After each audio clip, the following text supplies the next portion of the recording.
Всем привет! Мы продолжаем ретро-рубрику канала, посвященную обзорам различных масштабных моделей, выходивших в российских и европейских журнальных сериях около 10 лет назад. И сегодня хочу вам показать, на мой взгляд, довольно симпатичный и очень необычный польский микроавтобус марки Nysa, модификация N59. Эта масштабная копия копирует прототип 1959 года. Она вышла в рамках польской журнальной серии «Культовые автомобили» под номером 45 и поступила в продажу в 2010 году. Изначально данная модель комплектовалась журналом, неотъемлемая часть любой журнальной серии, но свой экземпляр я покупал в интернет-магазине, и там продавали только масштабные копии. И за этот образец я заплатил 3 евро 95 центов. Это вполне адекватная цена, с учетом того, что подобные польские автомобили в 43-м масштабе практически никто не выпускает. И обычно в Европе журнальную серию продают за 15-20 евро. И что касается данной масштабной копии, то она выходила и в рамках российской журнальной серии «Автолегенды СССР и соцстран». И в российской серии эта модель вышла под номером 159 и поступила в продажу в 2015 году. И по большому счету это была обычная перепаковка нераспроданных польских выпусков. И я посмотрел, эти модели до сих пор встречаются в продаже, и в России эти модели продают за 550 рублей. Так что если вам интересен данный автобус, вы можете с легкостью найти его в открытой продаже. И так как у меня нету журнала к этой масштабной копии, мы быстро пролистаем журнальчик от похожего микроавтобуса RAV 977.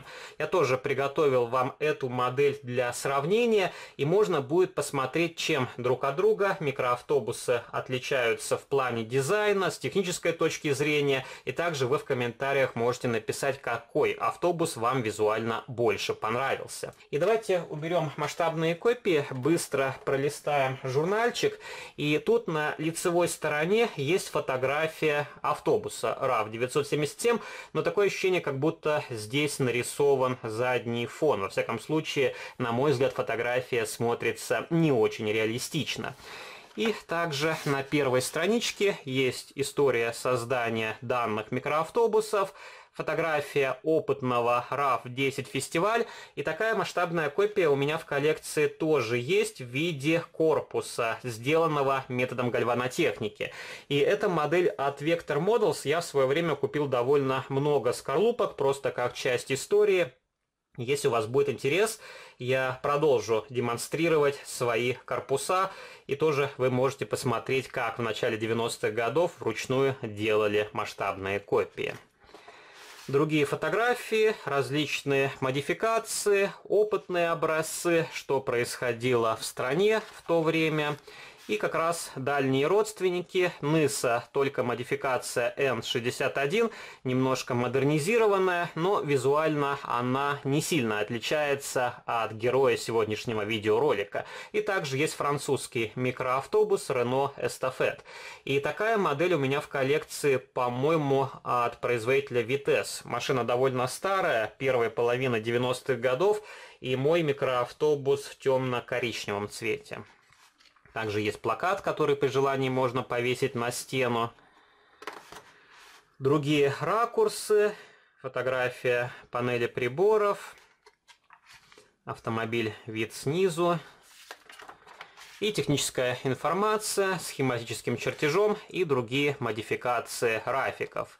Медицинский, туристический, автомобиль с полуоткрытым типом кузова и также спецмашина для перевозки различных органов в контейнерах, насколько я понимаю.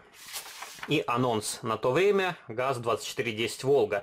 Такая «Волга» есть в моей коллекции в сером варианте окраски из российской журнальной серии, и в белом цвете из польской серии. И белая «Волга» мне визуально больше нравится.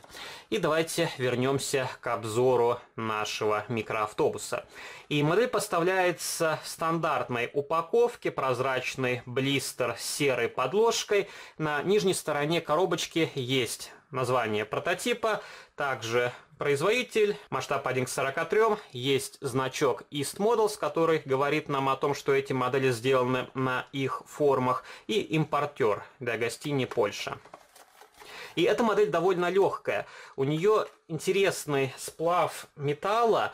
И, например, если по весу сравнивать этот микроавтобус с советскими аналогами, то старые модели будут намного тяжелее. И такое ощущение, как будто корпуса этих автобусов сделаны из пластика.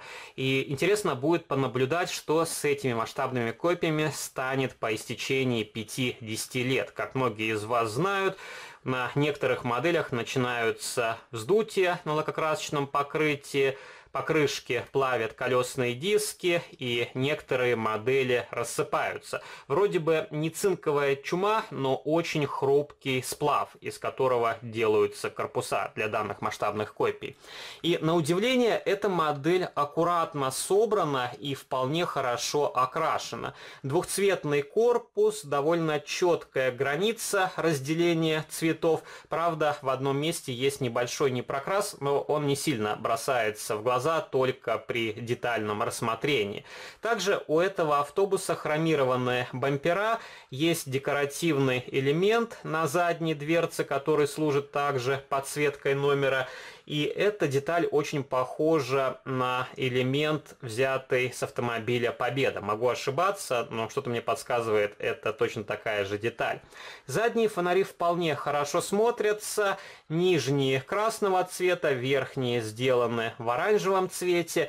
Также вполне хорошо детализирован салон. Правда, эта деталь из черного пластика, окрашенного в массе. И по-хорошему нужно разобрать масштабную копию, окрасить сиденье, панель приборов, тогда она будет смотреться более презентабельно.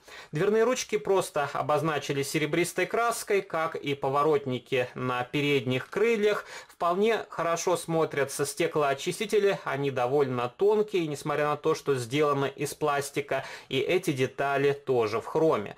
Вид портят черные точки на осветительной технике, хотя присутствуют хромированные ободки. И также решетка на облицовке нанесена методом тампопечати, и просматривается небольшая надпись НИСа. Регистрационные номерные знаки тоже присутствуют, правда, они в виде небольшой наклейки, можно было сделать их и более правдоподобно. И что мне не понравилось на данном микроавтобусе, это огромные колеса.